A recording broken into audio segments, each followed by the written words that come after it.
नमस्कार, स्वागत है आपका पावर ब्रेकफास्ट में। आपके साथ मैं हूं नेहा आनंद। देख लेते हैं कि ट्यूसडे मॉर्निंग हमारे मार्केट्स के लिए अंतर्राष्ट्रीय बाजारों से कैसे संकेत हैं।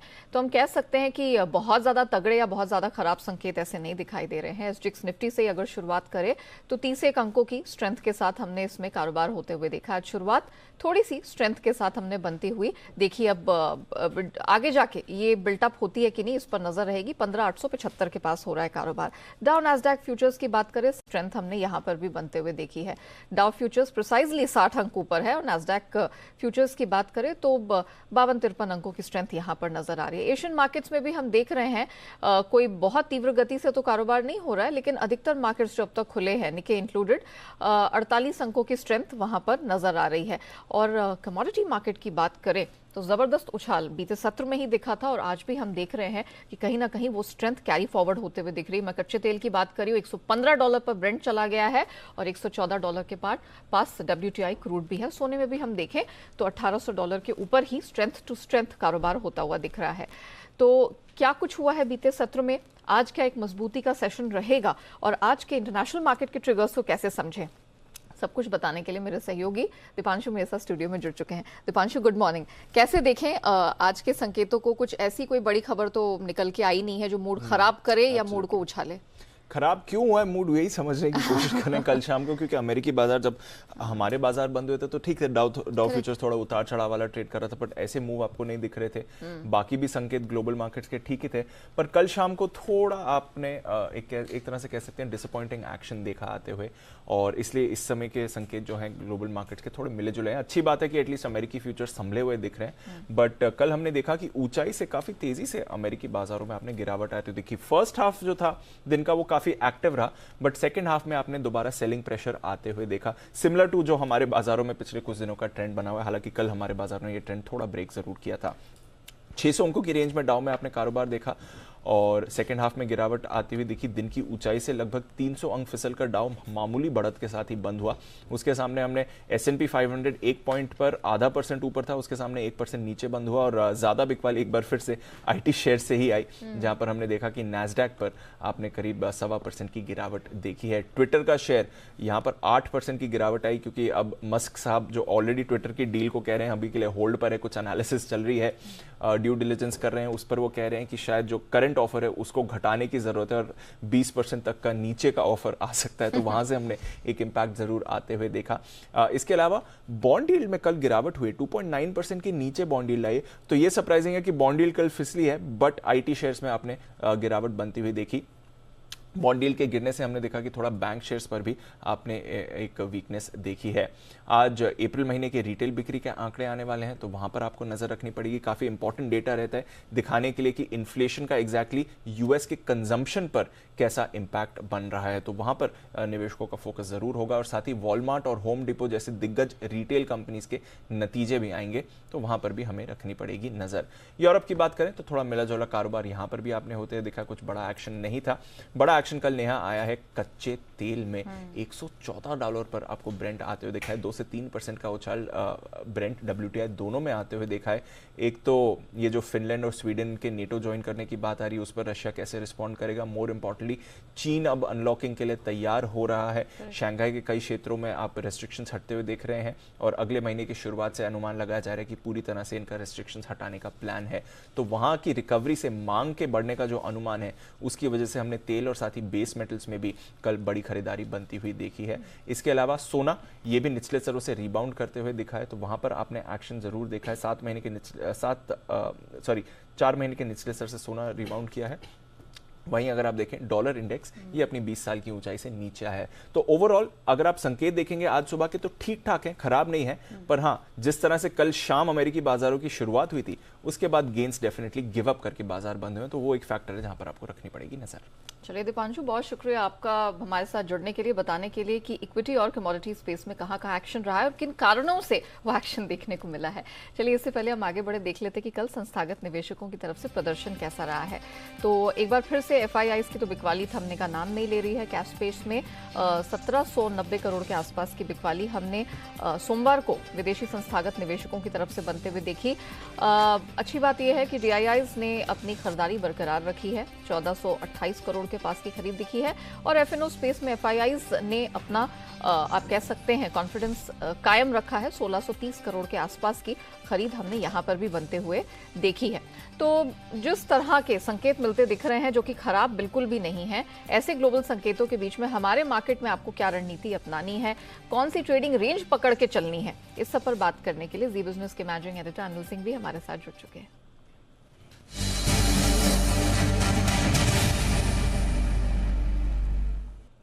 Sir good morning. सर क्या कहा जाए, कल जिस तरह की स्ट्रेंथ, रेजिलियंस, कॉन्फिडेंस हमारे मार्केट ने दिखाया, क्या वो जारी रहेगा गिवन द फैक्ट कि अंतर्राष्ट्रीय बाजारों से कोई खराब खबरें नहीं है एटलीस्ट? Good morning Neha. देखिए, आज भारतीय बाजारों की अंतर्राष्ट्रीय बाजारों के मुकाबले में ज्यादा संकेत जो अहम है वो एलआईसी के आईपीओ की लिस्टिंग है। एलआईसी के आईपीओ की लिस्टिंग के बाद आज एलआईसी का स्टॉक कहाँ बंद होता है 3:30 बजे, ये इंपॉर्टेंट होगा मूड बनाने या बिगाड़ने के लिहाज से। तो मेरे ख्याल से वो एक बड़ा ट्रिगर है जहाँ पर अब तक का सबसे बड़ा आईपीओ जो लिस्ट होने जा रहा है, उसकी लिस्टिंग काफी हद तक बाजार के मूड को डिसाइड करेगी। ग्लोबल मार्केट्स का जहाँ तक सवाल है, मिले जुले से संकेत न बहुत अच्छे न बहुत बुरे, और उस लिहाज से देखें तो पिछले 3 ट्रेडिंग सेशन से हम लगातार 15,700 के नजदीक 15,740 पर सपोर्ट लेते हुए दिख रहे हैं। आज भी वही लेवल आपको सपोर्ट के तौर पर काम करते हुए दिखेंगे।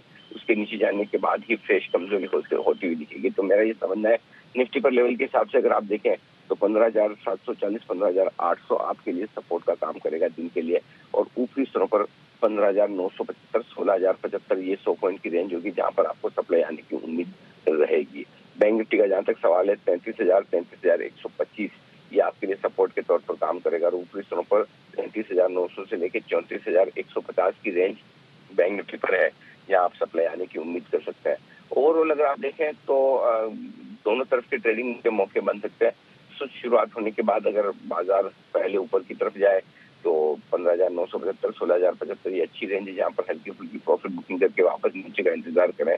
वैसे थोड़ा थोड़ा बाय ऑन डिप्स का मार्केट बन रहा है, अब और फ्रेश बिकवाली आती नजर नहीं आ रही है अनलेस की कोई नया ट्रिगर हो। एलआईसी की लिस्टिंग से थोड़ा फर्क पड़ेगा, लेकिन उसके बाद हम देखते हैं कि क्या कुछ होगा। तो दोनों तरफ की ट्रेड आपको आज भी मिलेंगे, तो ऊपरी स्तरों पर प्रॉफिट बुकिंग भी करें और लोअर लेवल पर बाजार सपोर्ट लेकर वापस ऊपर आने की कोशिश भी करेगा। एक और अच्छी बात यह है, कैश मार्केट में बिकवाली का दबाव एफआईआई की तरफ से थोड़ा कम होता दिख रहा है और वायदा कारोबार में हल्की फुल्की शॉर्ट कवरिंग होती हुई दिख रही। तो डेटा के लिहाज से भी थोड़ी सी राहत के संकेत है। तो ओवरऑल मिले जुले संकेत दोनों तरफ की ट्रेड आज।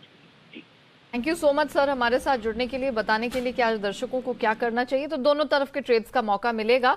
आप ट्रेडिंग के लिहाज से कंपैरेटिवली थोड़ा बेहतर दिन डेफिनेटली कह सकते हैं। लेवल्स रिपीट कर देती हूँ, 15,725 800 ये आज निफ्टी की सपोर्ट रेंज का काम करेगी। अपसाइड में 15,975 16,075 ये एक रेजिस्टेंस बैंड निफ्टी के लिए साबित होगा। सिमिलरली बैंक निफ्टी यहाँ पर भी 1000 अंकों की रेंज में ट्रेड होता दिखेगा। 33,000 और 33,125 ये आज एक सपोर्ट रेंज का काम करेगी, और अपर बैंड जो होगा वो 33,900 से 34,150 यहां पर बैंक निफ्टी थोड़ी रेजिस्टेंस फेस कर सकता है।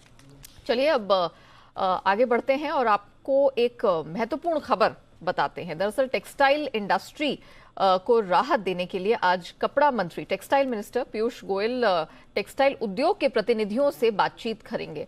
क्या बातचीत होगी, मीटिंग का एजेंडा क्या कुछ हो सकता है, इस पर ज्यादा डिटेल लेकर मेरे सहयोगी अमरीश मेरे साथ जुड़ चुके हैं। अमरीश, हम लगातार देख रहे हैं कि कॉटन की कीमतें चाहे घरेलू बाजार हो या अंतर्राष्ट्रीय बाजार हो, रिकॉर्ड पे रिकॉर्ड बनाती चली जा रही है। तो आज की मीटिंग किस लिहाज से महत्वपूर्ण है, क्या डिटेल है आपके पास?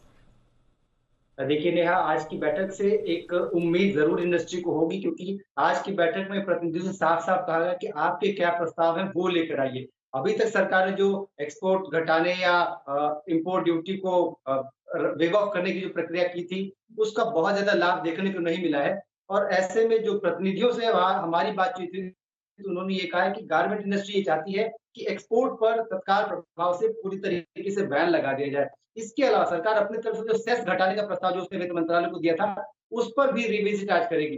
साथ ही साथ और भी कुछ रिलैक्सेशन दी जा सकती है क्या? इसके अलावा सबसे बड़ी बात थी कि एक्सचेंजेस की वजह से क्या दाम बढ़े हैं, इसकी जो रिपोर्ट कमिश्नर टेक्सटाइल को देनी थी, वो भी मंत्रालय के पास पहुंच चुकी है, तो उस पर भी राय ली जाएगी। और कुल मिलाकर एक बड़ा फैसला हमको इस बैठक के बाद आने को दिख सकता है।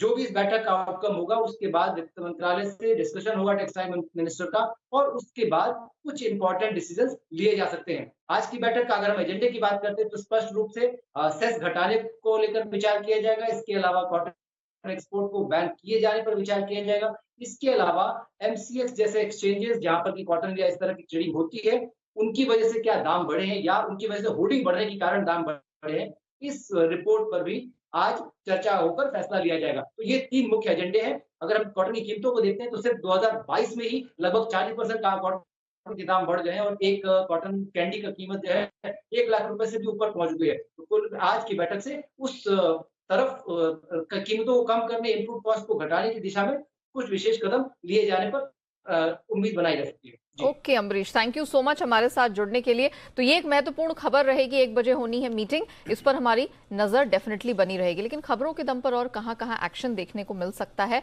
इस सब पर बात करने के लिए मेरे सहयोगी अरमान मेरे साथ स्टूडियो में जुड़ चुके हैं। अरमान, एक खबर तो ऑलरेडी स्टॉक्स एंड न्यूज की मिल गई, इस पर टेक्सटाइल सेक्टर्स रिएक्ट करेंगे, उस पर तो हम आपसे बाद में बात करेंगे। लेकिन कल जो नंबर्स आए हैं, तिमाही नतीजे कैसे रहे हैं? सबसे पहले नतीजों में आपको एमसीएक्स दिखेगा। उसके नतीजे जो हैं वो मिक्स्ड आते हुए दिखे हैं। अगर आप आय की बात करेंगे तो आय लगभग 9% बढ़कर आई है। वहीं अगर आप इबिटा की बात करेंगे तो इबिटा अच्छा आया है, लगभग 20% बढ़कर आया है। हालांकि जो मार्जिन्स हैं, मार्जिन्स में भी लगभग 45% से बढ़कर वो 49-50% पर आते हुए दिखे हैं। हालांकि जो मुनाफा है, मुनाफा 38 करोड़ से घटकर लगभग 36 करोड़ के आसपास आता हुआ दिखा है और कंपनी ने 17.4 का फाइनल डिविडेंड भी दिया है। मैक्स वेंचर्स के नतीजे आते हुए दिखे हैं। मैक्स वेंचर्स के नतीजों में अगर आप आय देखेंगे तो आय लगभग 81% बढ़कर आई है। अगर आप इबिटा देखेंगे तो कंपनी इबिटा लॉस से इबिटा प्रॉफिट में आती हुई दिखी है। वहीं अगर आप साथ में एडजस्टेड अगर मुनाफा देखेंगे तो एडजस्टेड मुनाफा भी 13 करोड़ से बढ़कर 319 करोड़ पर आते हुए दिखा है। हालांकि ये जो मुनाफा है इसमें कंटिन्यूड प्लस डिसकंटिन्यूड ऑपरेशंस का भी पार्ट है। रेमंड के नतीजे अगर आप देखेंगे तो आय लगभग 43% बढ़कर आती हुई दिखी है। वहीं अगर आप इबिटा देखेंगे तो इबिटा भी 81% बढ़कर आता हुआ दिखा है। और अगर मुनाफे की बात करें तो मुनाफा 58 करोड़ से बढ़कर 265 करोड़ पर आता हुआ दिखा है। कंपनी ने 3 रुपये प्रति शेयर का डिविडेंड भी दिया है। वीआईपी इंडस्ट्रीज नतीजे बहुत अच्छे आते हुए दिखे हैं। आप आय देखेंगे तो आय लगभग 46% बढ़ी है। वहीं अगर आप इबिटा की बात करेंगे तो इबिटा 3.3 करोड़ से बढ़कर लगभग 33 करोड़ पर आता हुआ दिखा है। वहीं मार्जिन्स देखेंगे, मार्जिन्स में भी बड़ा उछाल देखा गया, 1.4% से बढ़कर 9.2% पर आते हुए दिखे हैं। वहीं अगर आप पिछली बार 4 करोड़ का जो लॉस था, इस बार 12 करोड़ का मुनाफा आता हुआ दिखा है। ग्लैक्सोस्मिथ फार्मा कंपनी अगर नतीजे देखेंगे तो बहुत अच्छे आते हुए दिखे हैं। आय देखेंगे तो लगभग 9% बढ़कर आई है। वहीं अगर आप इबिटा की बात करेंगे तो इबिटा 12% बढ़कर आया है। और अगर एडजस्टेड प्रॉफिट की बात करेंगे तो एडजस्टेड प्रॉफिट भी 14 करोड़ से बढ़कर 1219 करोड़ पर आता हुआ दिखा है। उसमें भी continued operations plus discontinued operation दोनों का है और 90 रुपये प्रति शेयर का डिविडेंड का ऐलान भी किया है। रेटगेन ट्रेवल टेक्नोलॉजीज नतीजे अगर आप देखेंगे तो आय लगभग 9% बढ़ी है। वहीं आप इबिट अगर देखेंगे तो इबिट 5.5 टाइम्स हुआ है, 1.3 करोड़ से बढ़कर 7.2 करोड़ हो गया है। और अगर मुनाफे की बात करें तो मुनाफे भी जो लगभग 0.1 करोड़ था वो बढ़कर अब 11.6 करोड़ होता हुआ दिखा है। एलिकन कैसोलॉय अगर उनके नतीजे देखेंगे आप तो आय अगर देखेंगे तो आय लगभग 1% लगभग घटी है। वहीं अगर आप इबिटा की बात करेंगे तो इबिटा लगभग 22% घटा है। वहीं अगर आप मार्जिन्स की बात करेंगे, मार्जिन्स में भी कट देखा गया है। और अगर मुनाफे की बात करेंगे तो 25 करोड़ से घटकर 13 करोड़ पर आते हुए दिखे और 5 रुपये प्रति शेयर का डिविडेंड का ऐलान भी किया है। फूड्स एंड इंस की अंत में बात करेंगे अगर तो वहां पर जो आय है वो लगभग 20% बढ़कर आती हुई दिखी है। वहीं अगर आप इबिटा की बात करेंगे तो हालांकि इबिटा में थोड़ा कटौती देखी गई है, 6% घटकर आते हुए दिखे हैं। और अगर मुनाफा बात करें, मुनाफा भी 36% घटा है, पहले 4.7 करोड़ था और अब 3 करोड़ पर आता दिखा है। और अंत में 1 रुपये प्रति शेयर का डिविडेंड का ऐलान भी किया है कंपनी ने। ओके, चलिए बरमान, ये तो आपने बता दिया कि कौन कौन से नंबर्स आ रहे हैं, लेकिन आज खबरों के दम पर बहुत एक्शन दिखेगा। एक तो अम्बरीश ने बताई दी खबर, दूसरा LIC IPO, आज तो लिस्टिंग होगी, पूरे बाजार की नजर है, सर ने भी बताया कितना इंपॉर्टेंस है। तो बताइए कहाँ कहाँ नजर रखनी है? सबसे पहले आपको निफ्टी में अगर नतीजे देखने तो भारतीय एयरटेल के नतीजे आएंगे, IOC के नतीजे आएंगे। अगर आप F&O की बात करेंगे तो वहाँ पे एबॉट इंडिया है, डॉक्टर लाल पाथलैब है, PI industries, DLF, GMR infra है, जिनके नतीजे आते हुए दिखेंगे। और सबसे बड़ी खबर जो LIC की आज से लिस्टिंग होगी, जिसका इशू प्राइस अगर देखेंगे जो अपर बैंड था वो 949 का था और सब्सक्रिप्शन जो मिला था वो लगभग 3 गुना मिला था। IOC के साथ IOC पे ये भी ध्यान रखिए जिसमें बोनस शेयर पर बोर्ड बैठक है। और जैसे कि जो अमरीश जी ने बताया, बढ़ती कॉमेट के ऊपर एक 1 बजे जो बैठक है वो कॉटन कीमतों के ऊपर से रिलेटेड, और आज जो हमारे गवर्नर हैं शक्तिकांता दास, वो भी पब्लिक सेक्टर के चीफ्स से आज मीटिंग करेंगे और क्रेडिट फ्लो पे मीटिंग रिव्यू करने के हिसाब से। चेंज इन प्राइस बैंड है फ्रॉम 10% to 5% है टीडी पावर सिस्टम्स के लिए, और आज हमारे देश का WPI इन्फ्लेशन का डेटा भी आएगा अप्रैल का। अब आईपीओ अपडेट, जैसे आईपीओ सीजन चल रहा है, इस हफ्ते भी 3 आईपीओ हैं, जिसमें पहला आईपीओ है पारादीप फॉस्फेट्स, आज से खुलेगा आईपीओ। ये 17 से 19 मई तक खुला रहेगा आईपीओ, और ये प्राइस बैंड जो है वो 39 से 42 का है। और अगर आप एंकर बुक देखेंगे तो एंकर बुक से उन्होंने लगभग 450 करोड़ जुटाए हैं, जिसमें नाम हैं ICICI Pru, Nippon India, Goldman, Mirae asset, SBI fund, HDFC fund आदि नाम हैं। एबी कैपिटल का क्लैरिफिकेशन आया है, जो मार्केट में खबर चल रही थी उस पर कंपनी ने क्लैरिफिकेशन दिया है कि उन्हें जो कर्मचारी हैं उनके खिलाफ जो भी आरोप है उसमें कोई दम नहीं है, और उन्होंने इस खबरों को खारिज करते हुए कहा है। केईसी इंटरनेशनल, जिसमें विभिन्न कारोबारों के अंतर्गत कंपनी को लगभग 1150 करोड़ के ऑर्डर मिलते हुए दिखे हैं, उसमें कौन कौन से कारोबार जैसे टीएनडी है, रेलवेज हैं, सिविल है और केबल्स हैं, इससे जुड़े उनको ऑर्डर्स मिले हैं। एसजीवीएन कंपनी को नेपाल में 490 megawatt Arun 4 hydro power project के लिए एमओयू कंपनी ने साइन कर लिया है, और ये प्रोजेक्ट्स में कुल खर्चा जो आएगा वो लगभग 4900 करोड़ का संभव है। मैक्स हेल्थ केयर इंस्टीट्यूट, जिसमें एल्प्स हॉस्पिटल और max hospital and allied services के मर्जर को बोर्ड की मंजूरी मिल चुकी है। और अंत में आईआरबी इंफ्रा, जिसमें अप्रैल ग्रॉस टोल कलेक्शन जो हुआ है, जो टोल से कलेक्शन हुआ है वो 327 करोड़ पर आता हुआ दिखा है, और अगर आप सालाना आधार पर अगर उसे कंपेयर करेंगे तो वो लगभग 200 करोड़ से बढ़कर 327 करोड़ आता हुआ दिखा है। चलिए, तो खबरों के दम पर ये वो स्टॉक्स हैं, वो एरियाज और सेक्टर्स हैं जहां पर आपको रखनी है नजर। शुक्रिया अरमान वो पूरी डिटेल रखने के लिए। आइए अब जान लेते हैं आज की ट्रेडिंग कॉल्स। चॉइस ब्रोकिंग से शुरुआत करेंगे। इनकी रिकमेंडेशन अमर राजा में निकल कर आई है, खरीदारी करके चलें। इस स्ट्रैटेजी पे आपको स्टॉप लॉस 500 का लगाना है और टारगेट 540 का सुझाया गया है। अब आते हैं अनराठी सिक्योरिटीज की तरफ। इनकी तरफ से रिकमेंडेशन आज एक्साइड इंडस्ट्रीज खरीदने की है। स्टॉप लॉस 140 और टारगेट 149 का है। सेंट्रम ब्रोकिंग की तरफ से 2 रिकमेंडेशन है। टीवीएस मोटर्स पहली, जहां पर खरीदारी की रिकमेंडेशन निकल कर आई है। स्टॉप लॉस 644 का लगाना है और स्ट्रैटेजी में आज उन्हें लगता है कि 670 का आपको टारगेट मिल जाएगा। 653 रुपए 50 पैसे इसका लास्ट ट्रेडिंग प्राइस था, वहां पर खरीदारी करके चल सकते हैं। और अंत में टाटा पार में खरीदारी की रिकमेंडेशन 226 रुपए 60 पैसे के पास, इसके लास्ट क्लोजिंग प्राइस पर 236 का टारगेट और 221 का स्टॉप लॉस आपको लगाकर चलना है। आइए अब जान लेते हैं कि आज के बाजार पर एक्सपर्ट्स की किस प्रकार की स्ट्रैटेजी है, किन स्टॉक्स में वो पैसे लगाने की सलाह दे रहे हैं। और आज जो विस्तार से बात करने के लिए kiranjadhav.com के सीईओ आशीष केलकर हमारे साथ जुड़ चुके हैं। आशीष जी, गुड मॉर्निंग, बहुत स्वागत है आपका। कल हमने देखा कि रिलेटिवली बहुत उठापटक देखने को मिली है, लेकिन हमारे मार्केट्स हरे निशान में बंद होने में कामयाब रहे। आज मूड मिजाज आपको कैसा लग रहा है? वेरी गुड मॉर्निंग नेहा जी। आज मूड मसाज बहुत ही बेहतरीन लग रहा है। पॉजिटिव ओपनिंग होने की संभावना चार्ट के ऊपर देखने को मिल रही है। निफ्टी की बात करें तो निफ्टी जब तक हम 15,700 के ऊपर देखते हैं, ये बुलिश मोमेंटम जारी रहने की संभावना चार्ट के ऊपर दिखाई दे रही है। और 16,000 और 16,100 के ऊपर अगर हम निकलते हैं तो एक अच्छा खासा रैली वापस आने वाले कुछ दिनों में देखने को मिल सकता है। स्ट्रिक्ट स्टॉप लॉस जो लॉन्ग पोजीशंस हैं उनके लिए 15,700 के नीचे लगाने की सलाह होगी। उसी तरह से बैंक निफ्टी की अगर हम बात करते हैं तो बैंक निफ्टी में भी कुछ उसी तरह का रुझान देखने को मिल रहा है। 34,000 का एक रेजिस्टेंस है, अगर उसके ऊपर निकलते हैं तो मैं मानता हूँ अच्छा खासा ट्रैक्शन देखने को मिल सकता है ऊपर की तरफ। और बैंक निफ्टी के लिए रेजिस्टेंस सपोर्ट जो रहेगा वो रहेगा 33,400 का। Point taken. चलिए, तो कुछ अच्छे खासे मौके निफ्टी बैंक निफ्टी दोनों में दिख रहे हैं, लेकिन आशीष जी ये बताइए कि किस स्टॉक में आज आपको ज्यादा कन्विक्शन भरोसा लग रहा है, जहां पर कमाई के मौके दिख रहे हैं? एक बहुत ही बेहतरीन ब्रेकआउट देखने को मिल रहा है भेल BHEL पर। तो भेल का फ्यूचर खरीदारी करने की सलाह होगी, जिसका कल का क्लोज 48.85 का है। इसी के आसपास खरीदारी करने की मेरी सलाह होगी। स्टॉप लॉस 48.25 का रहेगा। पहला लक्ष्य 50 रुपए का, दूसरा लक्ष्य रहेगा 50 रुपए 50 पैसे का। और कन्विक्शन वाला कॉल है, इसलिए एक ही चुना है।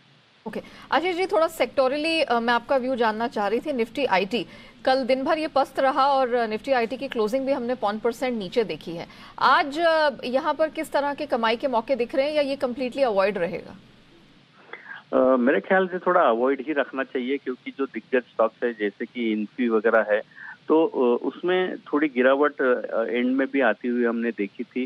इन्फी है। टेक महिंद्रा में थोड़ा रिकवरी तो आया था, लेकिन टेक महिंद्रा में भी अच्छा बहुत पॉजिटिव रुझान नहीं देखने को मिल रहा है। निफ्टी मिड कैप जो है, जैसे कि एलटीआई जैसे स्टॉक्स है, उनमें बिकवाली बहुत ही तेज होते हुए दिखाई दे रही थी, तो थोड़ा अवॉइड लिस्ट में रखने की सलाह हो। Ashish ji, thank you so much हमारे साथ जुड़ने के लिए, बताने के लिए कि किन एरियाज पे फोकस करना है और किन को आज बिल्कुल दूर रहना है, ये भी बताने के लिए थैंक यू सो मच। चलिए अब आगे बढ़ते हैं और देखते हैं कि कमोडिटी बाजार में आज किस प्रकार की रणनीति की रिकमेंडेशंस निकल कर आ रही है। केरिया कमोडिटीज के अजय केरिया हमारे साथ जुड़ चुके हैं। अजय जी गुड मॉर्निंग, बहुत स्वागत है। अजय जी, सोने चांदी के साथ शुरुआत करेंगे। काफी समय का दबाव झेलने के बाद, खासतौर से पिछले हफ्ते हम देख रहे हैं लगातार दूसरा ट्रेडिंग सेशन है जहां सोना 1800 को होल्ड कर रहा है। चांदी की भी बात करें तो लोअर लेवल से खरीदारी लौटी है। Is it here to stay, क्या करें? Good morning Neha ji. Definitely अगर हम देखें तो पिछले एक हफ्ते या इनफैक्ट हमने 1 मई से देखा कि मार्केट में एक कैस्केडिंग इफेक्ट रहा। हमने equity, crypto, agri, non agri सभी में हमने एक अच्छी खासी गिरावट देखी, बट कहीं ना कहीं कल का दिन काफी हम बोल सकते हैं एक रिलीफ वाला था, जिसमें हमने देखा कि सोने चांदी में एक अच्छी खासी रैली आती हुई। कारण था कि डॉलर इंडेक्स में जिस ढंग से हमने एक अच्छी खासी रैली देखी, उसके बाद डॉलर इंडेक्स में 2 हफ्तों के नीचे स्तर पे आता हुआ दिखाई दिया। बॉन्ड में भी थोड़ी गिरावट आती हुई दिखी। अनसर्टेनिटी ग्रोथ को लेकर जो है वो कंटिन्यू बनी हुई, और ओवरसोल्ड टेरिटरी में तो वैसे भी सोना चांदी था, क्योंकि ऑलरेडी हमने 2000 से 1800 $200 की गिरावट गोल्ड में आते हुए दिख पाए। तो एक टेम्पररी बाउंस है, इस वक्त भी $1826 के ऊपर ट्रेड कर रहा है। ये बाउंस कंटिन्यू रह सकता है आज के सेशन में, जिसको देखते हुए जून वाइदा गोल्ड 50,200 पे लेके चलना चाहिए। एक टेम्पररी बाउंस है जो 50,650 तक का लेवल गोल्ड में दिखा सकता है। वहीं चांदी की अगर हम बात करें तो 60,500 की रेंज में लेके चलिए, जो 62,000 तक का लेवल दिखा सकता है। इसमें एक चीज और है, रुपए में जो गिरावट है वो डोमेस्टिक मार्केट को ज्यादा सपोर्ट कर रही है। कच्चे तेल में क्या किया जाए, जो जबरदस्त कमबैक दिखाया है? देखिए, कच्चे तेल में in the line of expectation है। जिस ढंग से कल हमने देखा संघाई में जो कोविड रिलेटेड लॉकडाउन है, वहां पे हमने देखा थोड़ा सा ढील देते हुए न्यूज आते हुए दिखाई दी, जिसका एक सपोर्ट मिला। साथ में हमने देखा यूरोपियन यूनियन जो बैन कर रहे हैं रशियन ऑयल को, वो काफी क्लोजर है इस डील को देखते हुए। और सऊदी ने क्लियरली कह दिया है कि जो प्रोडक्शन है वो इमीडिएटली पंप अप नहीं हो सकता है, जिसके चलते सप्लाई कंसर्न बने हुए और प्राइजेस ने 8800 के ऊपर क्लोज देता हुआ दिखाई दिया डोमेस्टिक मार्केट में। आज का भी सेशन कंटिन्यू रहेगा, 8800 पे लेके चलिए, बट थोड़ा सा कॉशियस रहिए, क्योंकि मल्टीपल ऑफ टाइम हमने देखा कि 9000 के करीब जाता जरूर है बट सस्टेन नहीं कर पाता है। तो हमें लगता है आज 9000 9020 के टारगेट के लिया जाए, बट प्रॉफिट बुक करके चाहिए, कैरी मत कीजिए। कैरी बिल्कुल नहीं करना है, 9000 का लेवल है, उस पर रहेगी नजर। साथ ही कॉटन की कीमतें हम देख रहे हैं कि वापस से कमबैक दिखा रही हैं 150 सेंट प्रति पाउंड पर, और क्या जबरदस्त कमबैक हमने कल आता हुआ देखा मल्टीपल फैक्टर्स के कारण, फिर चाहे वो डॉलर की कमजोरी हो, चाइना के कमबैक की थ्योरी हो। मुझे बताइए घरेलू बाजार में कॉटन में क्या किया जाए? बिल्कुल जी, कॉटन में सभी फैक्टर फंडामेंटल टेक्निकल सभी सपोर्टिव है। एक चीज और है, क्रूड ऑयल। क्रूड की तेजी की वजह से जो हम पॉलिस्टर्स देखते हैं उनके भाव में भी तेजी आई हुई है, जो कॉटन को भी एक कॉम्पिटिटिव प्राइसिंग सपोर्ट देता है। डोमेस्टिक मार्केट में कल 50,000 का लेवल हमने तोड़ता हुआ दिखा। इंटरनेशनल में आज 151 सेंट के ऊपर ट्रेड करा, वो सपोर्ट देता हुआ दिखाई देगा। आज भी ओपनिंग में बाय करके चलिए। टेक्निकली 50,500 से लेकर 51,200 तक का लेवल हम कॉटन में भी आते हुए देख पाएंगे।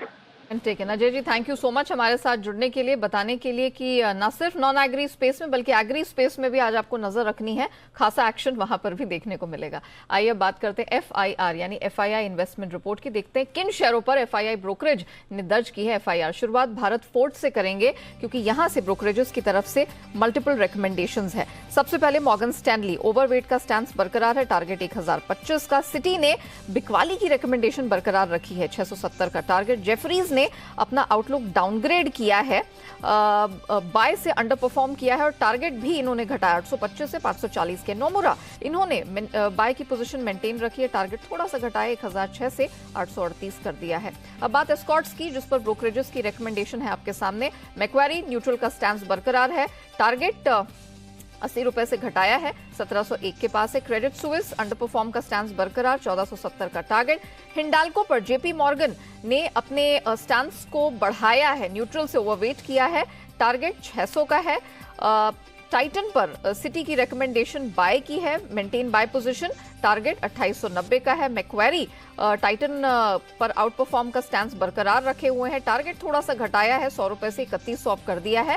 और विप्रो पर सिटी की बाय की रिकमेंडेशन बरकरार है, टारगेट 50 रुपए से घटाया 535 कर दिया है। चलिए इसी के साथ पावर ब्रेकफास्ट में इतना ही। मुझे दीजिए इजाजत, लेकिन आप बने रहिएगा जी बिजनेस के साथ। ब्रेक के बाद पेश करेंगे ट्रेडर्स डायरी, जहां आपको मिलेंगे आज के लिए 20 दमदार ट्रेडिंग आइडियाज।